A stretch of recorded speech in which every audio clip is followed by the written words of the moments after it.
அண்மை செய்தியை பார்த்து வருகிறோம். கோவை கூட்டுப்பாலியல் வன்கொடுமை விவகாரத்தில் பல அதிர்ச்சி தகவல்கள் தற்போது வெளியாக இருக்கிறது. அது தொடர்பான அண்மை செய்தியை பார்த்து வருகிறோம். தற்போது கோவை கூட்டுப்பாலியல் வன்கொடுமை விவகாரத்தில் பல அதிர்ச்சி தகவல்கள் தற்போது வெளியாகி இருக்கிறது. குற்றவாளிகள் 3 பேரை போலீசார் சுட்டு பிடித்திருக்கக்கூடிய நிலையில் கோவை பாலியல் வன்கொடுமை தொடர்பான அந்த வழக்கில் பல்வேறு அதிர்ச்சி தகவல்கள் தற்போது வெளியாக இருக்கிறது. கடந்த சில மாதங்களாகவே திட்டமிட்டு பாலியல் வன்கொடுமையை இவர்கள் அரங்கேற்றி இருப்பதாகவும் தற்போது தகவல் வெளியாக இருக்கிறது. மாணவியை பல மாதங்களாக 3 பேரும் பின்தொடர்ந்து கண்காணித்து வந்திருக்கிறார்கள்.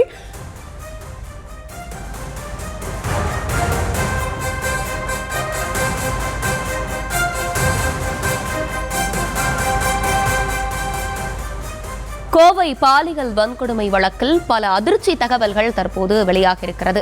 கூடுதல் விவரங்களோடு இணைகிறார் நம்முடைய செய்தியாளர் அருண். அருண், வணக்கம். கோவை வழக்குல ஏற்கனவே 3 பேரை போலீசார் சுட்டு பிடித்திருக்கக்கூடிய நிலையில இந்த வழக்குல என்னென்ன அதிர்ச்சி தகவல்கள் தற்போது வெளியாக இருக்கு? முழு விவரங்கள்.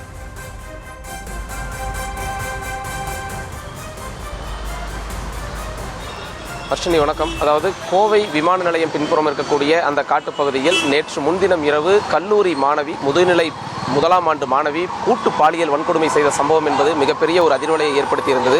இந்த சம்பவத்தில் குற்றவாளிகளை கைது செய்வதற்காக 7 தனிப்படைகள் அமைக்கப்பட்டிருந்த நிலையில் 3 பேர் நேற்று இரவு காவல்துறையினரால் சுட்டு பிடிக்கப்பட்டிருக்கிறார்கள். இந்த 3 பேரும் கோவை துடியலூர் அடுத்த வெள்ளக்கிணறு பகுதியில் பதுங்கி இருப்பதாக வந்த ரகசிய தகவலின் அடிப்படையில் காவல்துறையினர், தனிப்படை போலீசார் அங்கு சென்று சோதனை நடத்திய நிலையில அங்கு பதுங்கி இருந்த 3 பேரை காவல்துறையினர் கைது செய்தார்கள். அவர்களிடம் நடத்தப்பட்ட முதற்கட்ட விசாரணையில் அந்த 3வரும் சிவகங்கை மாவட்டத்தைச் சேர்ந்த கருப்பசாமி, தவசி, காளீஸ்வரன் என்ற இந்த 3 பேர் என்பது தெரிய வந்தது. இவர்கள் 3 பேரும் ஒண்டிப்புதூர் அடுத்த இருகூர் பகுதியில் கட்டிட வேலை செய்து வருபவர்கள் என்பதும், அவர்கள் அதே பகுதியில் அறை எடுத்து தங்கியிருந்தவர்கள் என்பதும் தெரிய வந்தது.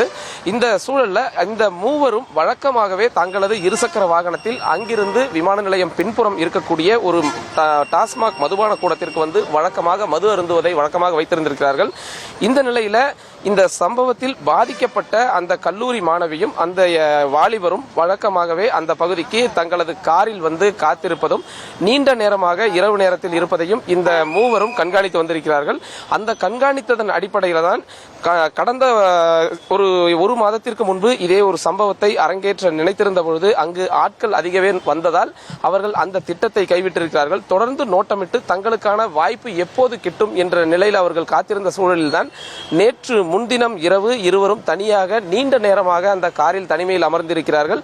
அந்த நேரத்தில் முதலில் சென்று கதவை தட்டி காரை திறக்குமாறு அவர்கள் கேட்டபோது அந்த இருவரும் காரை திறக்கவில்லை. தொடர்ந்து அவர்கள் தங்கள் கையில் வைத்திருந்த அரிவாளை கொண்டு அரிவாளை திருப்பி காரின் முன்பக்க கண்ணாடியை உடைத்து சேதப்படுத்தி இருக்கிறார்கள். அதைத் தொடர்ந்தும் அவர்கள் காரை திறக்காததன் அடிப்படையில் பக்கவாட்டில் வலது பக்கம் இருக்கக்கூடிய 2 கதவு ஜன்னல்களை, கண்ணாடிகளை உடைத்து அவர்கள் கதவை திறந்து உள்ளே இருந்த அந்த வாலிபரை தலையில் சராமாரியாக தாங்கள் வைத்திருந்த அரிவாளால் தாக்கி அதன் பிறகு அந்த பெண்ணை இழுத்து சென்றிருக்கிறார்கள். இழுத்து சென்று அந்த கார் நிறுத்தப்பட்டிருந்ததிலிருந்து சுமார் ஒரு 300 முதல் 350 மீட்டர் இடைவெளியில் இருக்கக்கூடிய ஒரு புதர் பகுதிக்கு அழைத்து சென்று அங்கு வைத்து 3வரும் கூட்டு பாலியல் பலாத்காரம் செய்திருக்கிறார்கள். அந்த கூட்டு பலாத்காரம் செய்த போது தாங்கள் வந்திருந்த அந்த இருசக்கர வாகனத்தை அவர்கள் அதே பகுதியில் நிறுத்தியிருந்த நிலையில தொடர்ந்து திரும்ப சுமார் ஒரு 11 மணி அளவில் இந்த சம்பவம் நடைபெறுகிறது. 11 மணி அளவில் இந்த சம்பவம் நடைபெற்ற பிறகு சுமார் ஒரு 3 மணி அளவில் காவல்துறையினருக்கு தகவல் தெரிந்த பிறகு காவல்துறையினர் அங்கு சென்று பார்த்தபொழுது இருசக்கர வாகனமும் அந்த காரும் நிற்கிறது. அதைத் தொடர்ந்து அந்த காரும் இருசக்கர வாகனத்தையும் காவல்துறையினர் பறிமுதல் செய்து அந்த பாதிக்கப்பட்ட படுகாயங்களுடன் இருந்த இளைஞரை மீட்டு காவல்துறையினர் காவல் நிலையத்துக்கு அழைத்து சென்று வருகிறார்கள். அதைத் தொடர்ந்துதான் திரும்பவும் அந்த 3வரும் அந்த பெண்ணை அழைத்து கொண்டு அந்த சம்பவ இடத்திற்கு வரும்பொழுது எதுவும் இல்லை. தொடர்ந்து அந்த பெண்ணை அங்கேயே விட்டுவிட்டு காவல்துறையினர் அந்த பகுதிக்கு ரோந்து வந்ததால் உடனடியாக அங்கிருந்து சென்று விட்டனர். நேற்று காலை முதல் அவர்கள் இருசக்கர வாகனம் இல்லாமல் சுற்றி திரிந்திருந்த நிலையில்தான் நேற்று இரவு அவர்கள் பிடிபட்டிருக்கிறார்கள். தொடர்ந்து பல மாதங்களாகவே இவர்கள் அந்த இருவரையும் பின்தொடர்ந்து வந்ததாகத்தான் தற்போது காவல்துறையினர் முதற்கட்ட விசாரணையில் தெரிய வந்திருக்கிறது. இது மட்டுமின்றி கைது செய்யப்பட்ட 3 மீதும் ஏற்கனவே பல்வேறு குற்ற வழக்குகள் நிலுவையில் இருப்பது தெரிய வந்திருக்கிறது. கடந்த சில